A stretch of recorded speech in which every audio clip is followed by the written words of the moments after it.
मैं अपनी सोसाइटी का एक आम सा आदमी था और मक्का फ़तह कर लिया। कैसे कर लिया? ये पूछ सुनो रहे अब हैं, ये मेरी है बात। पावर। 1 मिनट सुनो। परदेसी भाई, आप बताओ। मेरे पास रीज़न है, पर मैं चाहती हूँ कि आप बताओ। आप भी पाकिस्तान से हो, ये भी पाकिस्तान से है। ज़ुबैर, आप पाकिस्तान से हो या इंडिया से? जी, जी। जी, जी, चलो, पाकिस्तान जी, से। जी है। हाँ, चलो ज़ुबैर भाई, परदेसी भाई, आप बताओ कि क्या रीज़न था कि लोग उनके पीछे। मेरे पास है, रीज़न है, पर मैं चाहती हूँ पहले आप बताओ।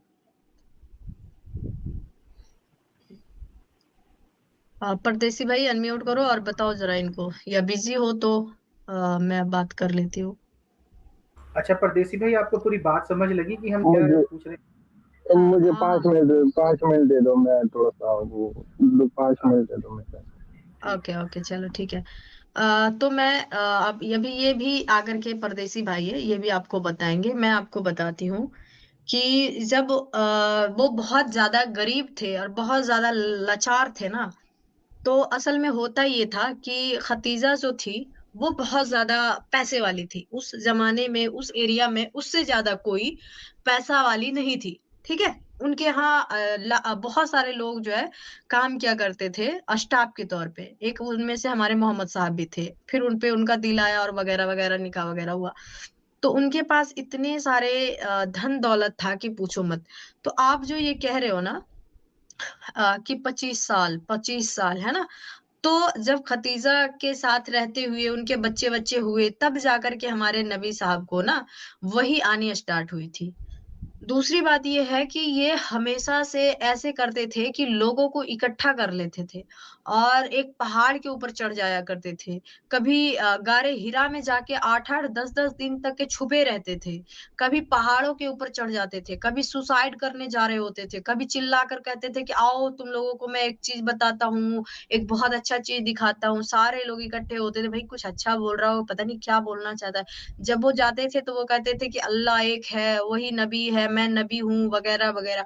और अगर नहीं मानोगे तो है ना, मतलब एक बहुत ज़्यादा ऊपर चढ़ कर के ये चिल्ला रहा होता है बंदा।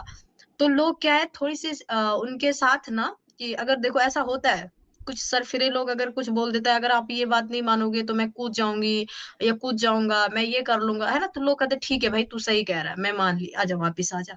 ये हुआ इनका पहला विक्टिम कार्ड खेलते थे। दूसरा क्या है, जो इनका खतीजा रज़ी अल्लाह अन्हो ने जितना भी उनके पास धन-दौलत था, वो सारा खर्च किए ये लोगों को अय्यासियाँ करवाने में। शराब ये पिलवाते थे। इनके यहाँ जब ये इस्लाम नाज़िल नहीं हुआ था, इस्लाम सही से लोगों तक नहीं पहुँचा था, सारे लोग पी के टुन्न रहा करते थे। ठीक है? तो ये अय्यासियाँ से ना लोगों को आदी हो जाते हैं। उनको अगर लत लगी हुई है ना, तो आप जो चीज़ उनको दोगे, उसी के लिए वो आपके दीवाने हो जाएँगे। तो ये भी चीज़ें थी और दूसरा ये था कि ये बहुत क्रूर इंसान थे। है ना? हर किसी को मार-काट करने पे आ जाते थे और एक इंसान को मारने के लिए 10-20 बंदा नहीं चाहिए होता है, एक ही काफ़ी होता है और अगर एक ने ऐसा कर दिया तो डर तो पैदा हो ही जाता है, ठीक है? तो बहुत सारे रीज़न थे। बाकी जो है हमारे परदेसी भाई 5 मिनट में भी वो अनम्यूट करके आपको देंगे जवाब। अब आप बताएँ कि आपके हिसाब से क्या था?